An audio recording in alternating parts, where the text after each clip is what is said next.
Hello student, তো আমরা পড়ছিলাম ক্লাস 11-এর রাসায়নিক তাপগতিবিদ্যা, যেখানে আমরা বিভিন্ন প্রকার এনথ্যালপি সম্পর্কে পড়ছিলাম। আজকে আমরা পড়ব দ্রবণ এনথ্যালপি। তাহলে আজকে আমরা কি টপিক পড়ব না, দ্রবণ এনথ্যালপি। দেখো, এই দ্রবণ এনথ্যালপি, যেটাকে আমরা বলি এনথ্যালপি অফ সলিউশন, এটাকে দ্রবণ তাপও কিন্তু বলা হয়। ঠিক আছে, এনথ্যালপি অফ সলিউশন, বা এটাকে আমরা বলি দ্রবণ তাপ, হিট অফ সলিউশন। এই দ্রবণ এনথ্যালপিটা কি? দেখা যাচ্ছে আমরা কোনো একটা দ্রাব পদার্থকে নিয়ে যদি আমরা কোনো একটা দ্রাবকে দ্রবীভূত করি, তো এটাকে আমার কাছে একটা বিকার, এই বিকারে আমরা কি করব, সাপোজ ধরো এতে কোনো দ্রাবক আছে, ঠিক আছে, সলভেন্ট আছে, সেটা যে কোনো সলভেন্ট হতে পারে। সেই সলভেন্টে আমরা যদি কিছু, কি বললাম, দ্রাবক, এখানে যদি আমরা কিছু পরিমাণে সলিউট যোগ করি, দ্রাবক, তাহলে দেখো হয় কিছু পরিমাণে তাপ উৎপন্ন হবে বা কিছু পরিমাণে তাপ শোষণ হবে। তাহলে যে পরিমাণ তাপ শোষিত হচ্ছে বা যে পরিমাণ তাপ বর্জন করছে, সেটা হচ্ছে ওই দ্রবণের দ্রবণ তাপ বা দ্রবণ এনথ্যালপি। আমরা সচরাচর যে এক্সাম্পলটা জানি আমাদের বাড়িতে, যদি আমরা কোনো একটা পাত্রে জল নিই এবং তাতে যদি চুন যোগ করি, তাহলে কিন্তু সেই দ্রবণ থেকে প্রচুর পরিমাণে হিট উৎপন্ন হয় এবং দ্রবণটা খুব কিন্তু গরম হয়ে যায়। ঠিক আছে, সেটা ও ক্ষেত্রে ওর দ্রবণ এনথ্যালপি বলা হয়। ঠিক আছে, তোমরা যদি এটা কিসের উপর ডিপেন্ড করবে যে কতটা পরিমাণ কোনো একটা দ্রবণের তাপ উৎপন্ন হবে বা দ্রবণের তাপটা শোষিত হবে, মানে এই যে সলিউশনটা আছে, কখনো এটা গরম হতে পারে, কখনো এটা ঠান্ডাও হতে পারে। ঠিক আছে, দু রকম হতে পারে। এটা কিসের উপর ডিপেন্ড করে, বা গরম কতটা গরম হবে বা ঠান্ডা হলে কতটা ঠান্ডা হবে, সেগুলো কিসের উপর ডিপেন্ড করে? সেগুলো ডিপেন্ড করে যে আমরা যে পরিমাণে দ্রাব নিয়েছি, ঠিক আছে, বা যে দ্রাবকের যে পরিমাণ তার উপরে, বা এদের প্রকৃতিটা কেমন, বা দ্রাবকের প্রকৃতিটা কেমন, তার উপরেও কিন্তু ডিপেন্ড করে। ঠিক আছে, তো এক কথায় আমরা যদি দ্রবণ এনথ্যালপির সংজ্ঞা বলতে চাই, তাহলে বলতে হবে যে স্থির উষ্ণতায় 1 মোল পরিমাণ কোনো দ্রাব পদার্থকে যথেষ্ট পরিমাণ কোনো দ্রাবকে দ্রবীভূত করার পর যদি দেখা যায় যে আরো দ্রাবক, মানে আমরা যদি ওপর থেকে দ্রাবক, এই যে এটা যেটা জল আছে, ইউনিভার্সাল সলভেন্ট, ধরো দ্রাবকটা এখানে জল নিয়েছি, একটা দ্রাব এখানে যোগ করে দিচ্ছি, সাপোজ ধরো চুন বা যে কোনো জিনিস, চিনি হোক, যা হোক। এবার দেখা যায় আরো আমরা দ্রাবক যোগ করবো, মানে জল যোগ করবো। জল যোগ করার পরেও দেখা যাচ্ছে যে আর কোনো তাপের কোনো পরিবর্তন আর হচ্ছে না। ঠিক আছে, যদি কোনো রূপ তাপের পরিবর্তন না হয়, তাহলে উক্ত দ্রবণের প্রস্তুতকালে মোট যে তাপের পরিবর্তন হবে তাকে ওই উষ্ণতায় ওই যে দ্রাব পদার্থটি আছে, এই দ্রাব পদার্থটির দ্রবণ তাপ বলা হবে। ঠিক আছে, বা দ্রবণ এনথ্যালপি। মানে আমি যদি বলি কোন একটা কন্টেনার আছে আমার কাছে, সেই কন্টেনারে আমাদের কাছে জল আছে, যেটা আমাদের ইউজুয়ালি আমরা দ্রাবক হিসেবে ইউজ করি। সাপোজ এখানে আমরা কিছু পরিমাণে চুন অ্যাড করলাম। চুন অ্যাড করার ফলে দেখা যাচ্ছে প্রথমে ছিল 10 ml ওয়াটার। ঠিক আছে, এবার আমরা যখন আরো 10 ml ওয়াটার যোগ করলাম, আবার দেখলাম যে কোনো তাপের পরিবর্তন হচ্ছে কিনা, দেখলাম হয়তো তাপের পরিবর্তন হচ্ছে। আবার 10 ml যোগ করলাম, দেখলাম যে তাপের কোনো পরিবর্তন হচ্ছে কিনা, দেখলাম যে আর কোনো তাপের পরিবর্তন হচ্ছে না। মানে আর আমরা যতই জল যোগ করি, তাপের আর কোনো পরিবর্তন কিন্তু হচ্ছে না। তাহলে আমরা বলবো এই যে চুনটা যোগ করলাম এবং এই যে 20 ml জল যোগ করলাম, এই 20 ml এ চুন যোগ করার ফলে যে পরিমাণে তাপ উৎপন্ন হলো, সেটা হচ্ছে ওই দ্রবণের, এই যে দ্রাব পদার্থটি যোগ করলাম, এই দ্রাবের দ্রবণ এনথ্যালপি বা দ্রবণ তাপ। ঠিক আছে, তো এবার দেখো, আমরা যদি এরকম কিছু কন্টেনার নিয়ে নিই এবং প্রত্যেকটা কন্টেনারে আমরা যদি সেম সলভেন্ট ইউজ করি এবং সেখানে যদি ভিন্ন ভিন্ন সলিউট অ্যাড করি, ঠিক আছে, তো দেখা যাবে ভিন্ন ভিন্ন সলিউট অ্যাড করার ফলে দ্রবণের যে তাপ, কোথাও দ্রবণটা ঠান্ডা হচ্ছে, কোথাও দ্রবণটা গরম হচ্ছে। কেন হচ্ছে, কিভাবে হচ্ছে, তার একটু ব্যাখ্যা আমি বলছি, যেহেতু তোমাদের পুরো ডিটেলসে তেমন কিছু তোমাদের নেই, তবু আমি তোমাদের জানার জন্য একটু বলে দিচ্ছি, ঠিক আছে? তো দেখো আমরা এখানে 3টে বিকার নিলাম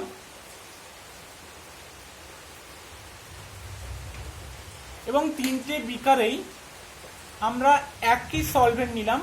সলভেন্টটা প্রত্যেক ক্ষেত্রে আমি জল ইউজ করছি, ঠিক আছে, H2O।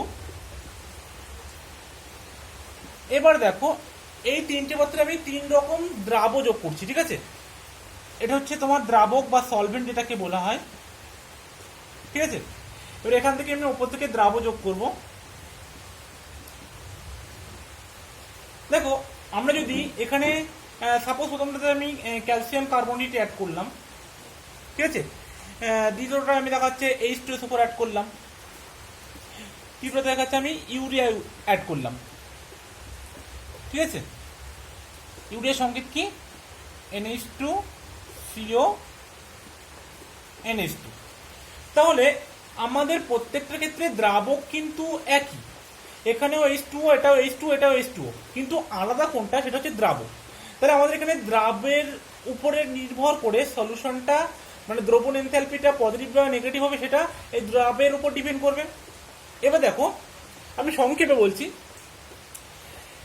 এই ক্যালসিয়াম যে কার্বনেট আছে, এই ক্যালসিয়াম কার্বনেটটা একটা তড়িৎ বিশ্লেষ্য, আর যে ইউরিয়া আছে এই ইউরিয়াটা তড়িৎ অবিশ্লেষ্য। এবং ক্যালসিয়াম কার্বনেট এটা হচ্ছে একটা তোমার সলিড, ঠিক আছে, এটাও সলিড ইউরিয়াটা। এবং এটা কি হয়, এটা তোমার ক্রিস্টাল আকার থাকে, মানে এদের একটা নির্দিষ্ট আকার থাকে, তোমাদেরকে বলেছিলাম যে ক্রিস্টালয়েড, ঠিক আছে? এবং ক্রিস্টাল আকারে থাকার দরুন এদের একটা নির্দিষ্ট ল্যাটিস এনার্জি আছে। তো যখন এই ক্যালসিয়াম কার্বনেটটা আমরা এখানে অ্যাড করব তখন যে ক্রিস্টালটা থাকে এই ক্রিস্টালটাকে মানে এই জলে সলিউবল করার জন্য, মানে জলে মেশানোর জন্য জল কি করে তার নিজে থেকে কিছুটা এনার্জি এর উপরে প্রয়োগ করে, ঠিক আছে, যে এনার্জিটা এই ক্রিস্টালটাকে ভাঙার জন্য ব্যবহার হয়। এবার যদি জল কিছু পরিমাণে এনার্জি এই ক্রিস্টালটাকে ভাঙার জন্য মানে বা এই ল্যাটিসটাকে ভাঙানোর জন্য ব্যবহার করে, তাহলে কি হবে, জলের কিছু পরিমাণে এনার্জি কমে যাবে, ঠিক আছে? এই জলের এনার্জিটা কমে গেলে সলিউশনটা একটু ঠান্ডা হয়ে যাবে, ঠিক আছে? এবার যে ঠান্ডা হয়ে যাবে তারপরে কি হবে, দেখো ক্যালসিয়াম কার্বনেটটা ধরো আসলো, এসে জল কিছু পরিমাণে এনার্জির ওপর সাপ্লাই করলো বা ইউজ করলো কি কাজে না, ওটাকে জলে মেশানোর জন্য। মিশানোর কি হবে, যেহেতু ক্যালসিয়াম কার্বনেট একটা তড়িৎ বিশ্লেষ্য, তো সেখান থেকে ও কি হবে, দুটো আয়নে ও ভেঙে যাবে, ক্যাটায়ন আর অ্যানায়নে, ঠিক আছে? এবার কি হবে দেখো, তো কিছু পরিমাণ দেখাচ্ছে ও প্রয়োগ করে এটাকে আয়নে পরিণত করলো। আয়নে পরিণত করার পর এখানে কি হবে, এখানে হাইড্রেশন তৈরি হবে। এই যে ক্যালসিয়াম 2+ আছে এখানে জলের অণুগুলো আসবে এবং একে হাইড্রেটেড করবে, ঠিক আছে?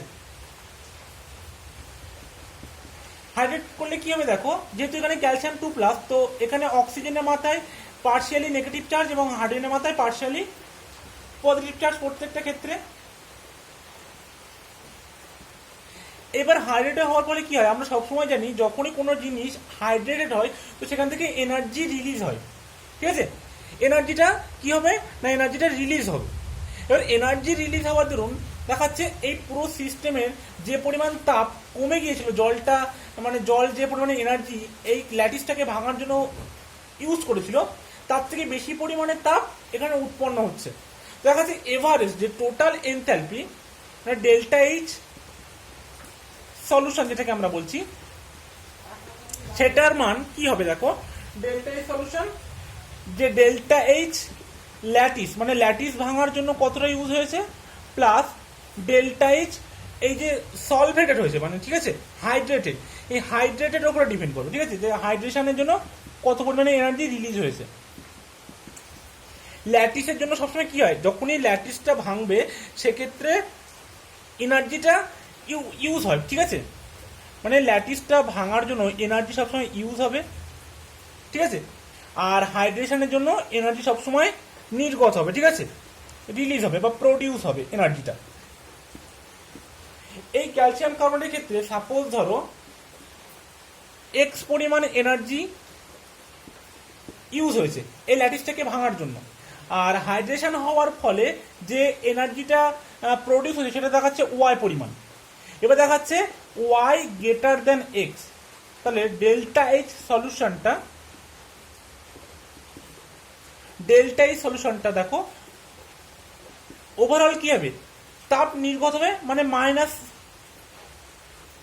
মাইনাস কিছু একটা হবে। সাপোজ আমি এখানে মান নিই, ধরো এই এক্স এর মান সাপোজ ধরো, যেহেতু এটা ইউজ হয়েছে তো এটার মান আমি ধরো সাপোজ নিলাম -70, ঠিক আছে, যেটা ইউজ হয়েছে, মানে এতটা পরিমাণে এনার্জি জল ওখানে অ্যাপ্লাই করেছে, এবং এখান থেকে কত পরিমাণে এনার্জি ছাড়লো, দেখা যাচ্ছে ও এনার্জি ছেড়েছে 100, ঠিক আছে, এটা ধরো জুলেই নিলাম, এত জুল, তাহলে টোটাল সলিউশনটা কেমন হবে, -70 প্লাস 100, তাহলে হলো দেখো +30 জুল, ঠিক আছে, মানে কি অ্যাকচুয়ালি এখানে হিট উৎপন্ন হলো। বা তুমি এখানে এক কাজ করো, প্লাস মাইনাসের সাইনটা ছেড়ে দাও, ঠিক আছে, এখানে তুমি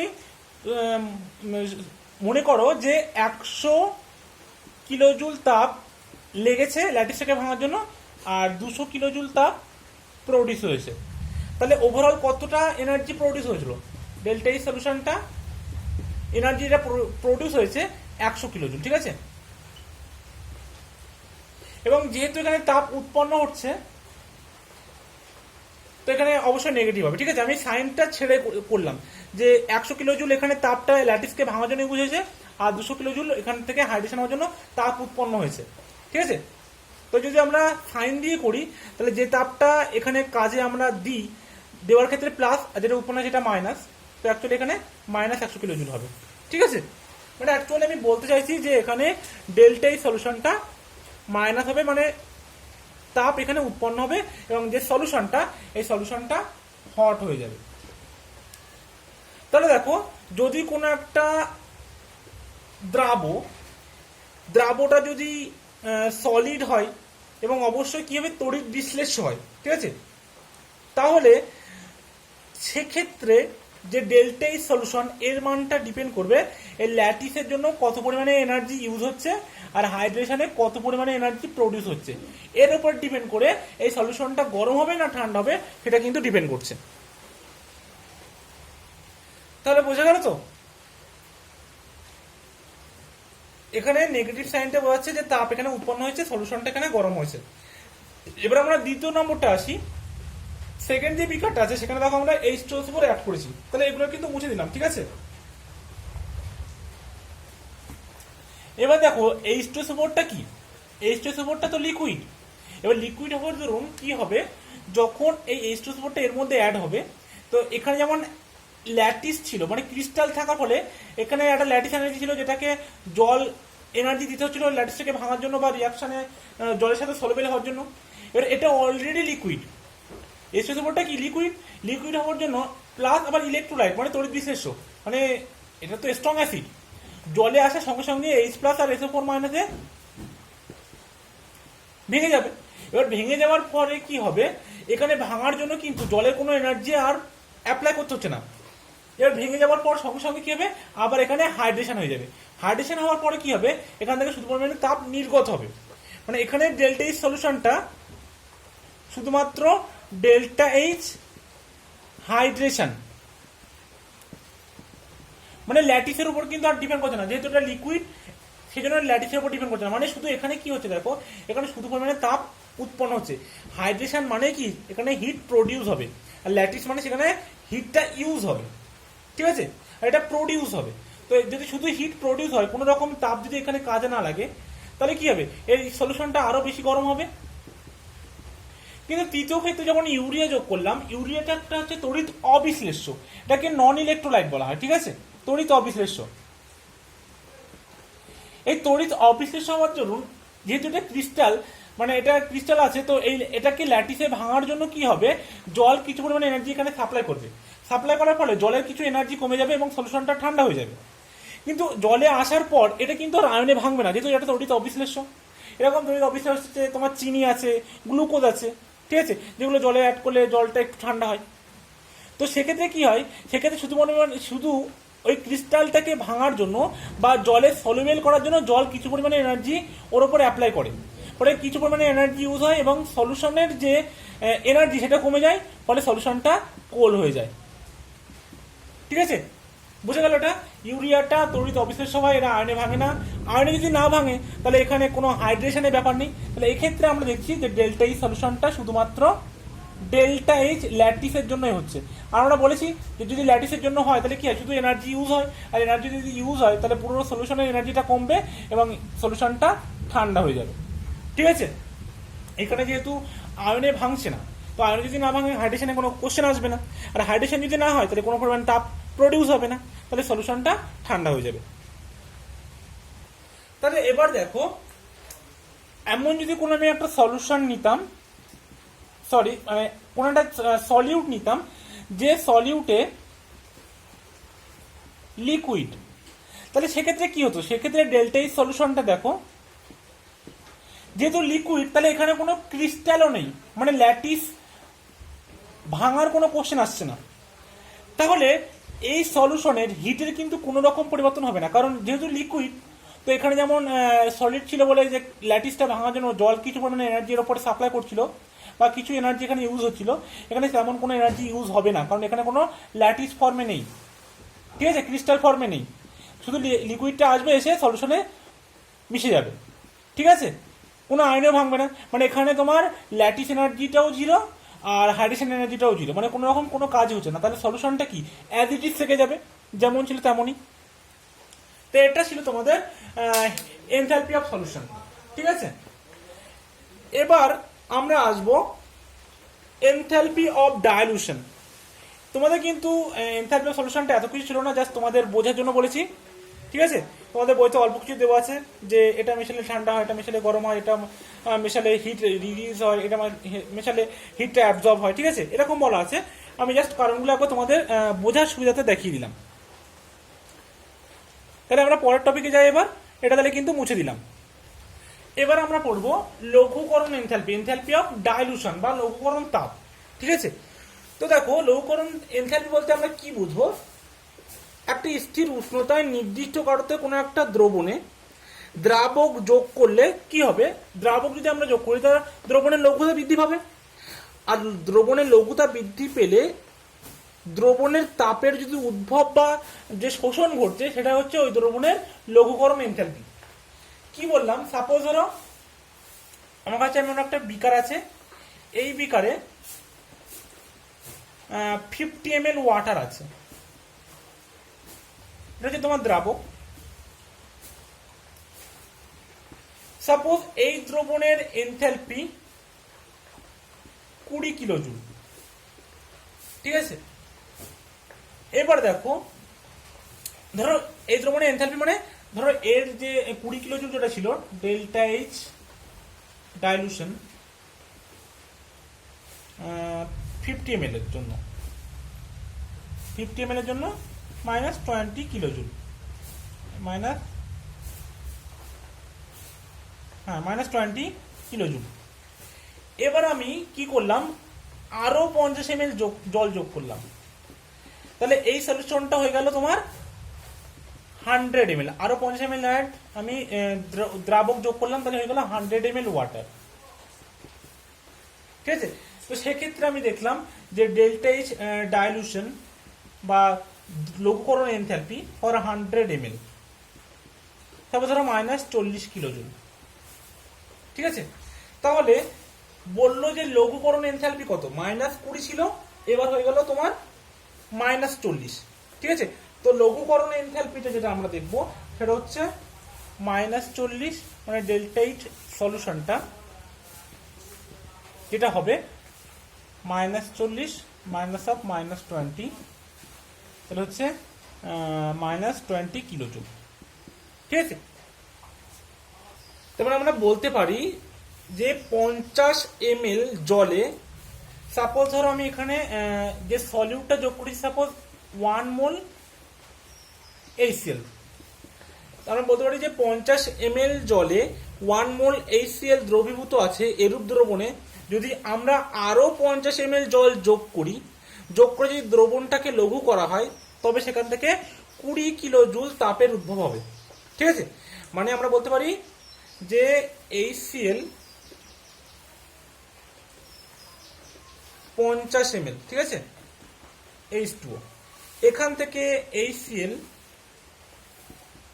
100 ml H2O। এর যে দ্রবণ তাপ মানে লঘুকরণ তাপ, সেই লঘুকরণ তাপ ডেল্টা এইচ ডাইলুশনটার মান হবে -20 কিলোজুল, ঠিক আছে। এটা হচ্ছে লঘুকরণ তাপ। অ্যাকচুয়ালি ব্যাপারটা যদি সহজভাবে বলি, যে কোনো একটা সলিউশন ছিল, সেই সলিউশনে আমরা আরো সলভেন্ট অ্যাড করলাম, অ্যাড করার ফলে যে লঘুকরণ তাপের মানে যে এনথালপির পরিবর্তন হবে ডাইলুশনের ফলে বা লঘুকরণের ফলে, সেটা হচ্ছে ওই দ্রবণের লঘুকরণ এনথালপি, ঠিক আছে। তাহলে এই গেল এনথালপি। এখানে এনথালপি শেষ, মানে বিভিন্ন প্রকার এনথালপি যেটা ছিল আমরা পড়ছিলাম। এইবার যে টপিকটা শুরু করব খুবই ইম্পর্টেন্ট, ঠিক আছে, তোমাদের 11-এর জন্য ভেরি ভেরি ইম্পর্টেন্ট, ঠিক আছে।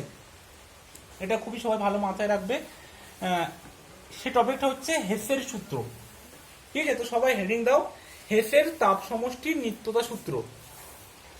দেখো হেসের সূত্রটা অ্যাকচুয়ালি কি? হেসের সূত্র মানে হেস বলছে যদি কোনো একটা রাসায়নিক বিক্রিয়া একটা ধাপে ঘটে, সিঙ্গেল স্টেপে, তাহলে ওই রাসায়নিক বিক্রিয়ার এনথালপির যে পরিবর্তন হবে, আর যদি ওই একই বিক্রিয়াটিকে আমরা একাধিক ধাপে করি, মাল্টি স্টেপে, তাহলে যে মোট এনথালপির পরিবর্তন হবে সেটা পূর্বের এনথালপির পরিবর্তনের সমান হবে।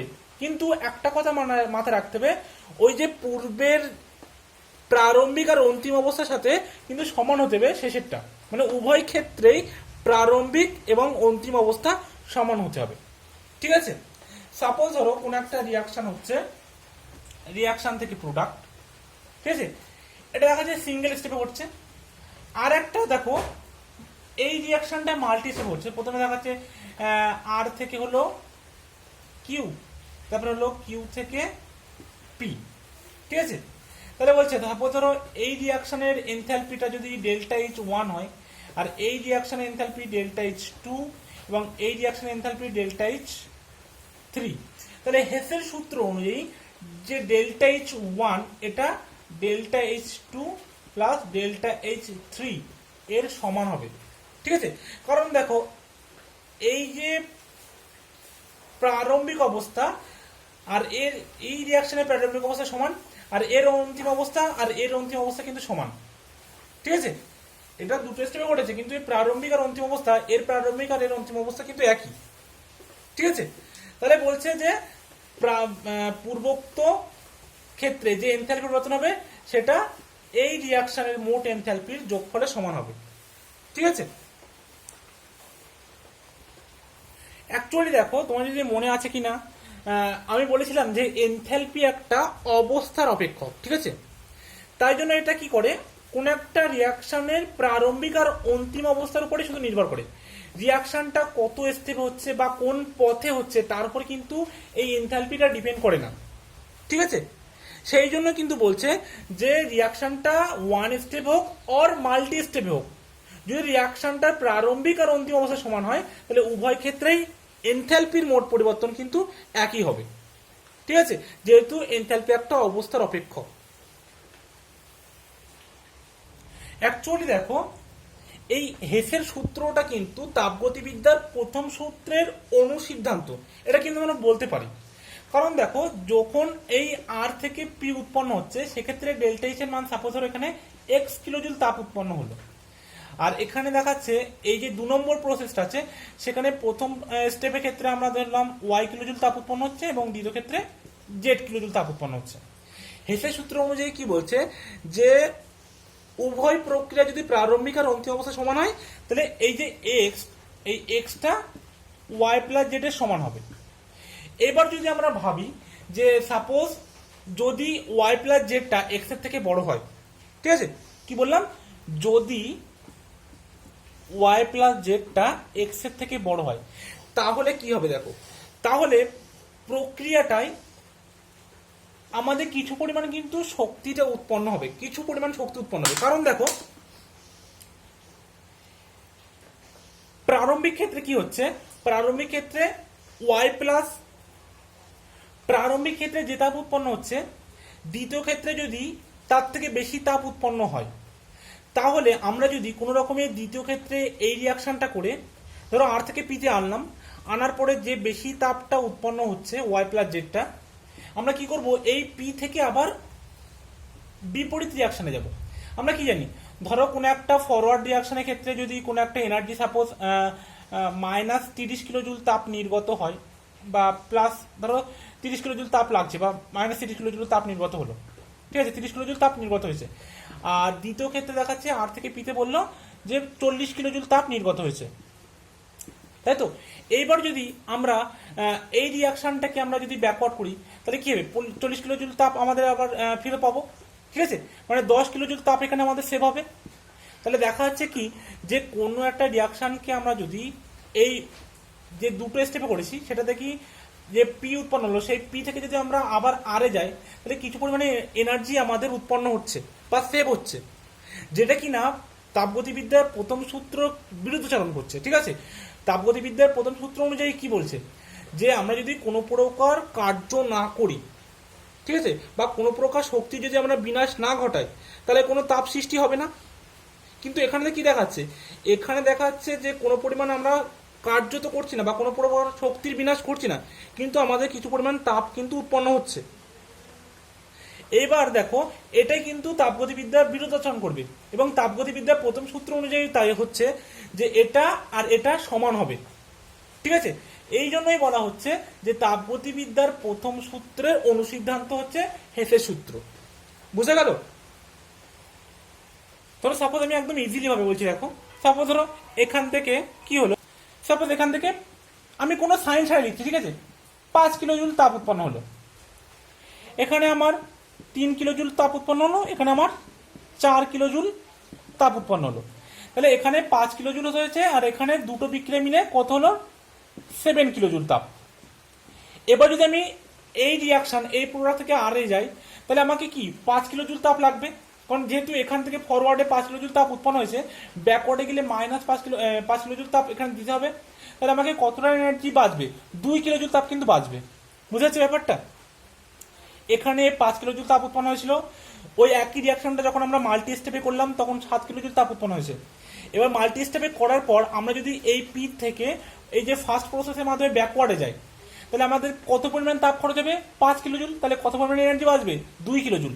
কিন্তু আমরা এখানে কোনো প্রকার শক্তির বিনাশ ঘটছি না কিছু, তাহলে দেখা যাচ্ছে যে কোনো প্রকার শক্তির বিনাশ না ঘটিয়েই আমরা 2 কিলোজুল তাপ সাশ্রয় করছি, ঠিক আছে, আমাদের সেভ হচ্ছে। কিন্তু যেটা তাপগতিবিদ্যার প্রথম সূত্রের বিরুদ্ধাচরণ করছে, তার মানে কি এরকম কখনোই হবে না। তার মানে তাপগতিবিদ্যার প্রথম সূত্র অনুযায়ী এই তাপ আর এই তাপ সমান হবে। সেই জন্য বলছে যে হেসের সূত্রটা তাপগতিবিদ্যার প্রথম সূত্রের অনুসিদ্ধান্ত মাত্র, ঠিক আছে। এবার আমরা হেসের সূত্রে কিছু প্রয়োগ করব, ঠিক আছে, কি না হেসের সূত্র কি কি কাজে লাগে। দেখো হেসের সূত্র কি কি কাজে লাগে, হেসের সূত্র প্রয়োগ করে আমরা যে সমস্ত ক্ষেত্রে বা যে সমস্ত রিয়াকশনের ক্ষেত্রে আমরা প্রত্যক্ষভাবে নির্ণয় করতে পারি না এমন বিক্রিয়া তাপ, ঠিক আছে, সেই সমস্ত ক্ষেত্রে আমরা হেসের সূত্র প্রয়োগ করে সেই বিক্রিয়া তাপগুলো নির্ণয় করব। তার মধ্যে যেমন ধরো কোনো একটা বিক্রিয়ার গঠন তাপ যদি আমরা সরাসরি নির্ণয় করতে না পারি, সেক্ষেত্রে আমরা হেসের সূত্রটা ইউজ করে তাদের গঠন তাপ উৎপন্ন নির্ণয় করব। বা দেখাচ্ছে বিক্রিয়া তাপ সরাসরি পরিমাপ করা যায় না, এরকম বিক্রিয়া তাপ নির্ণয় করতে পারবো। প্রথমটা বললাম, যদি কোনো একটা বিক্রিয়ার গঠন তাপ সরাসরি নির্ণয় করতে না পারি, তাহলে সেটার সাহায্যে হেসের সূত্রের সাহায্যে আমরা বার করবো গঠন তাপ। তেমন বিক্রিয়ার তাপটাও আমরা কিন্তু হেসের সূত্রের সাহায্যে বার করতে পারবো, যেগুলো কিনা সরাসরি, ঠিক আছে। এই কথাটা, কোনো বিক্রিয়া তাপ যদি সরাসরি নির্ণয় করতে না পারি, বা কোনো একটা বিক্রিয়ার গঠন তাপ যদি সরাসরি নির্ণয় করতে না পারি, সেক্ষেত্রে আমরা হেসের সূত্রটা অ্যাপ্লাই করব। বা বিভিন্ন বিক্রিয়া আছে যে রূপান্তর তাপ, তবে দেখো সাপোজ রূপান্তর তাপটা কি, দেখো আমি তোমাদের বিভিন্ন রূপান্তর বলতে যে সমস্ত মৌলগুলোর অনেকগুলো তো রূপ আছে, ঠিক আছে। যেমন ধরো কার্বনের হীরক, সেটা তোমার কার্বনের গ্রাফাইটে পরিণত হতে পারে, ঠিক আছে। বা সালফারে বলেছিলাম রম্বিক সালফার, মনোক্লিনিক সালফার দু রকম আছে সেইটা। তবে ফসফরাস দু রকম আছে, যেমন হোয়াইট ফসফরাস থেকে রেড ফসফরাস, ঠিক আছে। এই যে রূপভেদ যারা দেখায়, ঠিক আছে, এক রূপ থেকে আর এক রূপ, এগুলো কি এক একটা মৌলের রূপভেদ। তো একটা রূপ থেকে আর একটা রূপে রূপান্তরিত গেলে যে এনথ্যালপির পরিবর্তনটা ঘটে, ঠিক আছে, 1 মোল ধরো কোন একটা পরিমাণ মৌল 1 মোল পরিমাণ আর একটা মৌলের রূপভেদে পরিণত হলো অন্য রূপভেদে, তাহলে যে পরিমাণ এনথ্যালপির পরিবর্তন ঘটছে সেটা হচ্ছে ওই মৌলের রূপান্তর তাপ, ঠিক আছে। সেক্ষেত্রেও আমরা এই হেসের সূত্র প্রয়োগ করে বার করতে পারবো। প্রত্যেকটা আমি এক্সাম্পল দিয়ে অবশ্যই তোমাদেরকে দেখাবো। তারপরে দেখা হচ্ছে কোন একটা সলভেন্ট আছে, তার সলভেন্ট বলবো না, কোন একটা যৌগ আছে, যৌগের জল সংযোজন তাপ, ঠিক আছে। মানে তোমরা কিছু পড়েছো যে কিছু লবণ আছে যারা হচ্ছে তোমার একদম পিওর থাকে, আর কিছু লবণ আছে যারা শোধক লবণ থাকে। শোধক মানে কি, সেখানে কিছু পরিমাণ জল অ্যাড থাকে, ঠিক আছে। তো কোন একটা বিশুদ্ধ লবণ তার সাথে আমরা যদি জল যোগ করি তাকে শোধক লবণে পরিণত করি, ঠিক আছে, এটাকে আমরা বলবো শোধক লবণ। তাহলে যে পরিমাণে এনথ্যালপি পরিবর্তন ঘটবে সেটাও কিন্তু আমরা এই হেসের সূত্র প্রয়োগ করে নির্ণয় করতে পারি। বোঝা গেল? তো এই ক্ষেত্রে আমরা হেসের সূত্রগুলো প্রয়োগ করতে পারি। কিছু প্রবলেম আমি দেখাচ্ছি, দেখো একটা কোশ্চেন লিখছি, ঠিক আছে। দেখো তাহলে তোমাদের বিষয়টা পরিষ্কার হয়ে যাবে যে কিভাবে আমাদের হেসের সূত্রের প্রয়োগটা হয়, ঠিক আছে। দেখো এখানে হেসের সূত্রের প্রয়োগ দেখাচ্ছি, ঠিক আছে, একটা প্রবলেমের মাধ্যমে। দেখো দিয়েছে 25 ডিগ্রি সেন্টিগ্রেড টেম্পারেচার আর 1 atm চাপে কার্বন সলিড যেটা হীরক রূপে আছে, এটা অক্সিজেনের সাথে দহন করে কার্বন অক্সাইড গ্যাস উৎপন্ন করে, সেক্ষেত্রে ডেল্টা এইচ নটের মান দেওয়া আছে। আর কার্বন সলিড গ্রাফাইট আছে, অক্সিজেনের সাথে দহন করে কার্বন অক্সাইড গ্যাস উৎপন্ন করে, এক্ষেত্রে মানে ডেল্টা এইচ নট দেওয়া আছে, ঠিক আছে। এটা গ্রাফাইট, এটা হীরক, এটা গ্রাফাইটের ক্ষেত্রে, এবং দুটোর ক্ষেত্রে ডেল্টা এইচ নট দু রকম। এবার আমাদের কি বলেছে যে রূপান্তর তাপ বার করতে, কিসে না গ্রাফাইট থেকে যখন আমরা হীরকে যাব, এই যে কার্বন গ্রাফাইট থেকে কার্বন যখন হীরকে যাচ্ছি আমরা, তখন ডেল্টা এইচ নটের মান কি হবে। আমি কিন্তু হেসের সূত্রের প্রয়োগে বলেছিলাম যে আমরা রূপান্তর তাপ নির্ণয় করতে পারি, বা যে সমস্ত ক্ষেত্রে সরাসরি আমরা বার করতে পারি না সেই সমস্ত ক্ষেত্রে কিন্তু হেসের সূত্র প্রয়োগ করতে পারি। এখানে দেখো আমরা সরাসরি কিন্তু কার্বনের গ্রাফাইট থেকে কার্বনের হীরক বার করতে পারছি না, সেই জন্য এখানে দুটো রিয়াকশন দেওয়া আছে। তারপর ধরো আমি ধরে নিলাম এটা 1 নম্বর, এটা 2 নম্বর রিয়াকশন, এই দুটো রিয়াকশনের মাধ্যমে কিন্তু আমরা এটা আনতে পারি। অ্যাকচুয়ালি হেসের সূত্র এটাই বলে যে যেভাবেই হোক আমাদের দুটো বিভিন্ন রিয়াকশন দিয়ে দেবে, ঠিক আছে, সেটাকে আমাদের মেন এই ফর্মে আনতে হবে, যে কোশ্চেনটা দেবে সেই ফর্মে আনতে হবে। দেখো আমরা এই দুটো রিয়াকশন থেকে এই ফর্মে কিভাবে আনতে পারি। আমরা যদি প্লেন 2 নম্বর সমীকরণ আর 1 নম্বর সমীকরণ বিয়োগ করে দিই, দেখো 2 যেহেতু আমাদের আছে, গ্রাফাইটটা প্রথমে আছে, তাহলে গ্রাফাইটটা আমাকে এই পাশে রাখতে হবে, তাহলে 2 নম্বর সমীকরণটা আমাদের রাখতে হবে এই দিকে, আর যেহেতু 1 নম্বর সমীকরণটা ওই দিকে নিয়ে যেতে হবে, তাহলে মাইনাস করবে 1 নম্বর, ঠিক আছে। তাহলে দেখো 2 নম্বরটা কি হচ্ছে, 2 নম্বরটা লিখছি কার্বন সলিড আছে গ্রাফাইট ফর্মে, ঠিক আছে, -1 বলেছে, 2 - 1, তাহলে মাইনাস করবো আমরা কি, কার্বন সলিড আছে হীরক ফর্মে,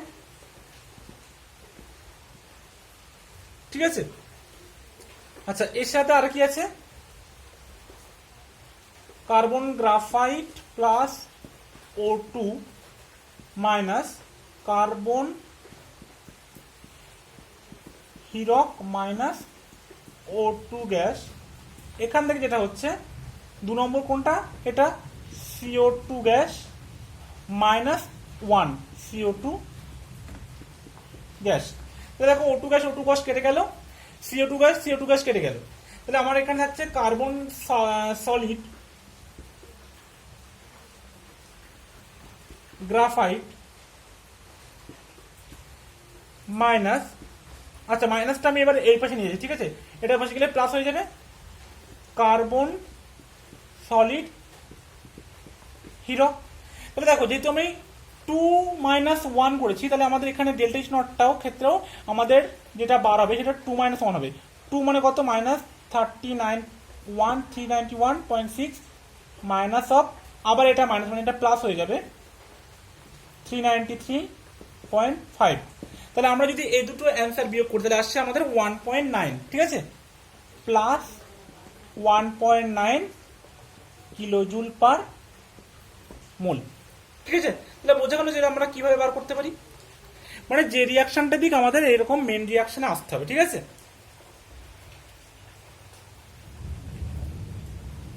তাহলে বোঝা গেল। এবার দেখো আমরা আরো একটা এক্সাম্পলে আসছি, ঠিক আছে, তাহলে আরো বিষয়টা একটু ক্লিয়ার হবে। দেখো কোন একটা রিয়াকশনের Fe2O3 থেকে আমার FeO এই বিক্রিয়ার জন্য ডেল্টা এইচ এর মান বার করতে হবে, কিন্তু দেখা যাচ্ছে আমরা কোনোভাবেই সরাসরি বার করতে পারছি না। তো তার জন্য আমাদের দুটো রিয়াকশন দেওয়া আছে। তাহলে দেখো আমাদেরকে এই দুটো রিয়াকশনের delta H one delta H two দিয়ে দিচ্ছে, আমাদের এখান থেকে কোনোভাবে এই রিয়াকশনটাকে আনতে হবে, ঠিক আছে, সেটা যেভাবেই হোক। এবার দেখাচ্ছে আমি এটাকে 1 নম্বর সমীকরণ দিলাম, এটাকে 2 নম্বর সমীকরণ দিলাম।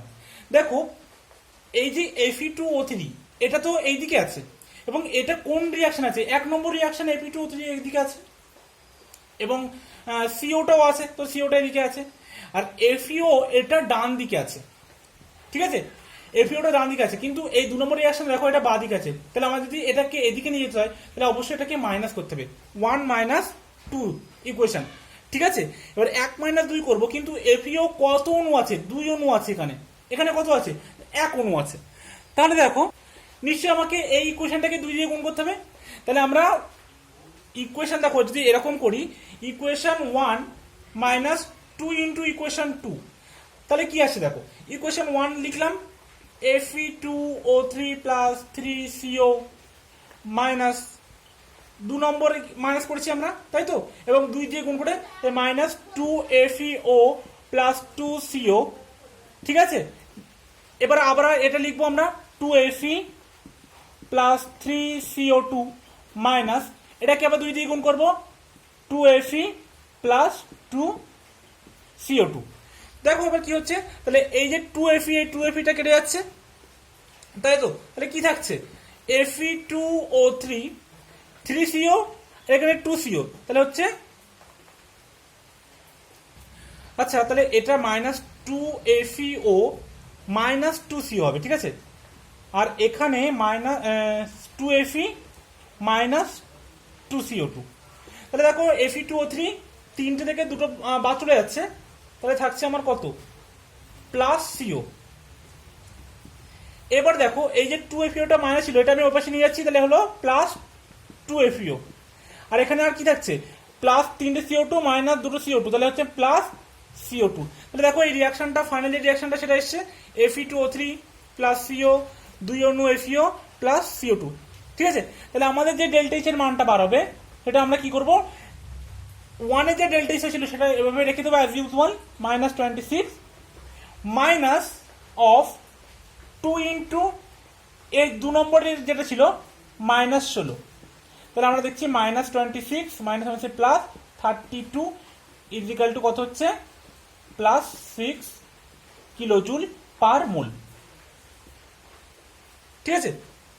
যেহেতু এখানে পার মোল দেয়নি তাহলে আমরা এখানেও জাস্ট কিলোজুল লিখলাম, এটা 1 মোলের জন্য যেহেতু হচ্ছে, ঠিক আছে। তাহলে বোঝা গেল যে কিভাবে হলো। তাহলে এইরকম ভাবে যে যে ক্ষেত্রে আমরা কোন একটা বিক্রিয়ার সরাসরি বিক্রিয়া তাপ বা গঠন তাপ নির্ণয় করতে পারি না, সেইগুলোকে আমরা হেসের সূত্রের সাহায্যে আমরা কিন্তু বিক্রিয়া তাপ বার করতে পারি। বা আগেরটা ক্ষেত্রে যেমন দেখালাম কোন একটা মৌলের রূপান্তর তাপ সরাসরি নির্ণয় করতে না পারলেও আমরা কিভাবে হেসের সূত্রের সাহায্যে রূপান্তর তাপ বার করতে পারি। আশা করি হেসের সূত্রের প্রয়োগটা বোঝা গেছে, ঠিক আছে। তো আজকে ভিডিওটা সত্যি অনেক লেন্দি হয়ে গেছে, আপাতত এই পর্যন্ত থাকছে। নেক্সট ক্লাসে আমরা আরো হয়তো প্রবলেম নিয়ে আলোচনা করব। তো ততক্ষণের জন্য best of luck, thank you so much.